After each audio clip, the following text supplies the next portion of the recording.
गोपीनाथ मुंडे यांच्या पूर्णाकृती पुतळ्याचं अनावरण, पुतळ्याचं मुख्यमंत्र्यांच्या हस्ते अनावरण। अटकेनंतर राहुल आणि प्रियांका गांधींची सुटका, परवानगीशिवाय मोर्चा काढल्यानं झाली होती कारवाई। शपथपत्रासह 10 दिवसांच्या आत पुरावे सादर करा, राहुल गांधींना महाराष्ट्र निवडणूक आयोगाची नोटीस। राज्यात ठिकठिकाणी ठाकरे गटाचा जनआक्रोश मोर्चा, मुंबई, कल्याण, ठाणे आणि नागपुरात आंदोलन।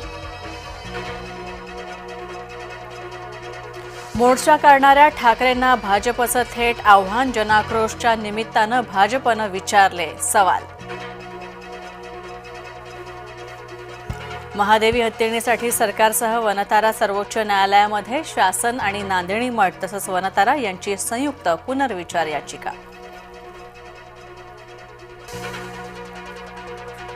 कबूतरखान्यावर पालिकेनं टाकली ताडपत्री, परिसरामध्ये मोठ्या प्रमाणात पोलीस बंदोबस्त सुद्धा तैनात। आणि कृष्ण जन्मोत्सवाच्या निमित्तानं आव्हाड मांसाहार करणार, कल्याण डोंबिवली मनपाच्या आदेशाला विनाकारण दिला राजकीय रंग, मवियाकडून हिंदू सणांचा अपमान।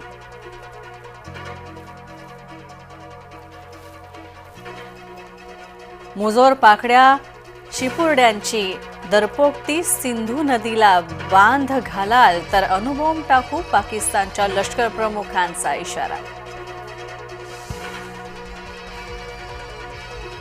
पाकसोबत भारताचे वरच्या अखेरीस युद्ध शक्य, कुरापतखोर पाकच्या दरपोक्तीला भारताचं ठोस उत्तर, भारतीय लष्कर प्रमुख उपेंद्र द्विवेदींचा इशारा।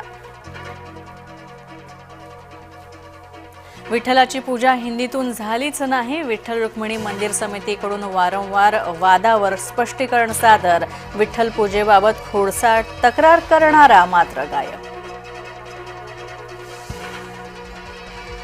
आज श्रावणातला तिसरा श्रावणी सोमवार, तर महादेवाच्या भक्तांची पिंडी पूजनासाठीची लगबग। लोणार सरोवरामध्ये गटाराचं पाणी शिरलं, लोणार सरोवराच्या पाणी पातळीत वाढ, लोणार सरोवराचे अस्तित्व आलं धोक्यात।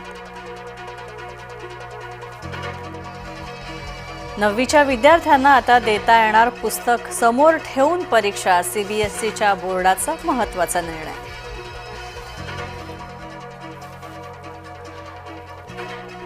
ब्रह्मगिरी प्रदक्षिणेसाठी त्र्यंबकेश्वरमध्ये भक्तांची रीघ, रात्रीपासूनच भाविक त्र्यंबकेश्वरमध्ये होत आहेत दाखल।